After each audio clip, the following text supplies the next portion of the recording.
Hello friends, and welcome to the next video in Midlife Chapters. In the last one, we talked about why change feels so hard. And in this one, I thought that we should talk about certainty or the absence of certainty. Now, most of the time what happens is that we want to make a change, yes. We understand how the nervous system is working, yes. We know what steps we need to do, yes. And yet there is something in us that is waiting for certainty before we can make the change. So sometimes it's like, I want to be sure that this change is going to work, or I want to be really sure that if I make this change, I am going to have the desired result.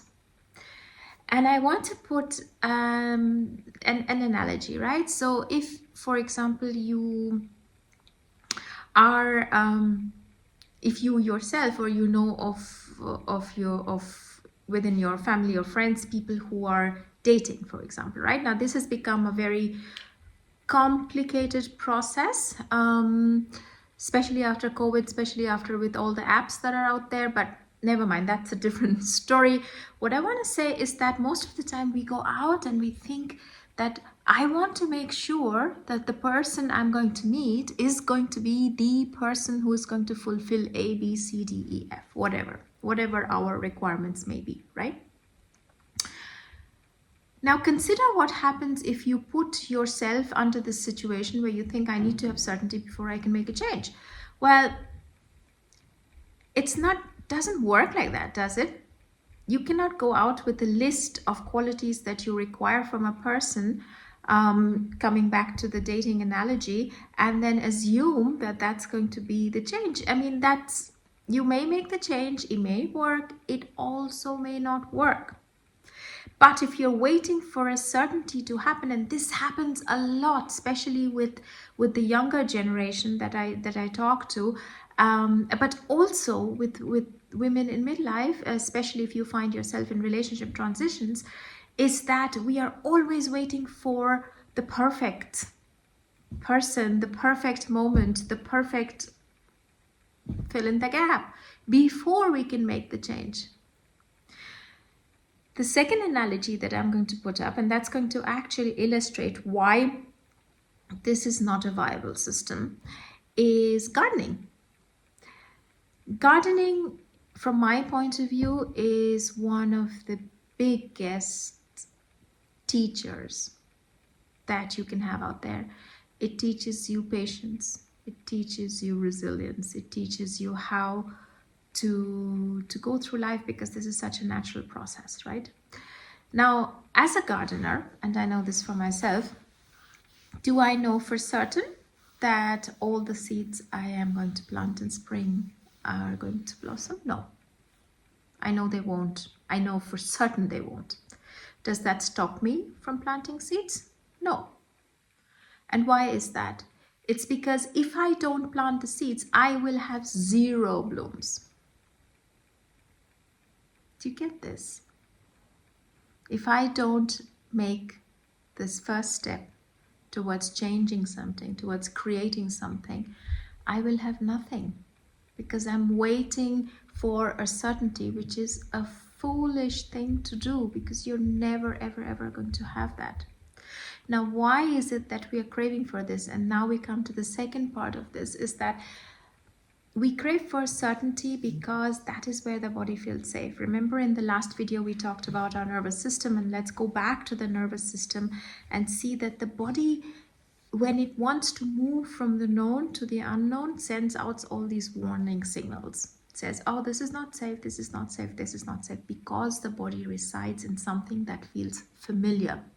Even though that familiar thing can be something negative for us, can be something that's detrimental either to our health, to our physical, mental, emotional well-being, but we still deviate towards that. We still want to move towards that, because that is what feels familiar, and familiarity has something that kept us safe for thousands of years.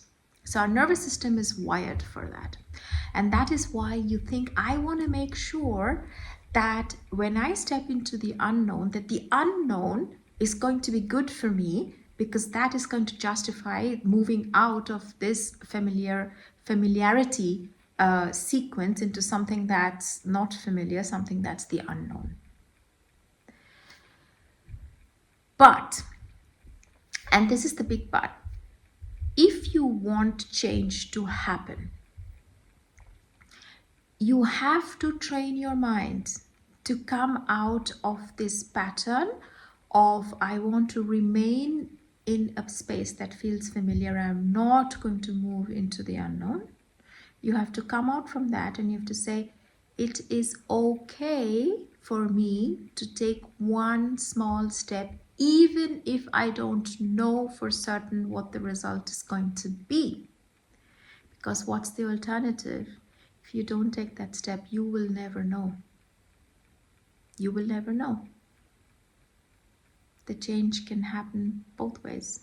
It can work. It can also not work. But if you don't take that first step, you will not know. And therefore, it is so important.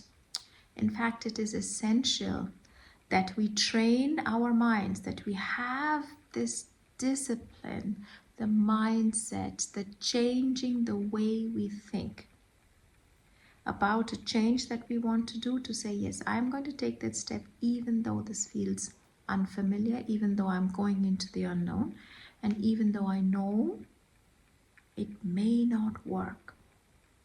And why is that not so bad if it doesn't work? Because you'll always get another chance to do it again. Life doesn't stop giving you chances. It doesn't stop just because you made a mistake, a so-called mistake, or you've so-called failed at something. There is no failure in the earth school, as Elizabeth Gilbert calls it, and I think it's a lovely way of saying this. There is none of this. You're always going to get a chance. You're always going to get to make another, to have another go at it, whether it's the same thing, whether it's something different, but you're always going to get another chance. So even if you do not succeed for whatever reason, see this as being a worthwhile step, such that you can then see for yourself whether something works, whether it doesn't work. Okay, it doesn't work. All right, what did I learn? What can I do different next time? But this courage, this getting out of this feeling that I need to have something absolute certain before I can take any step, that's that, from my point of view, is not something that's going to propel you towards a change. And especially if a change is something that you desire, something that you can feel in your body is working towards. And I know that as I'm recording this is beginning of February in 2026, and there is a lot of upheaval happening in the world around, right? Whether it's a geopolitical situation, economic, there are wars, there are political wars going on, a lot of disturbance in the world, and people are feeling this. The collective is feeling this, and that something needs to change. And now it is up to us to say that, yes, we do have to go that path, even though we don't know what awaits us at the end of it. But the first step has to be taken. And the certainty that we're craving for is actually not a prerequisite, right? We don't have to have something certain in order for us to make the change. It is a result of the change. So, task for you, if you wish to indulge me a little bit more, is that think of a one small step that you're going to do towards a change that you have desired for a long time, that is taking you out of your comfort zone. Yeah, that is for sure, that's going to happen. So what is the one small step that you're going to take? And then the next one, and the next one, and the next one. Try it out. Try it out. Let me know how it goes in the comments if you wish to share. But as always, do subscribe, like, comment, share this with other people you think might benefit from hearing this. And I will catch you next time. See you later. Bye-bye.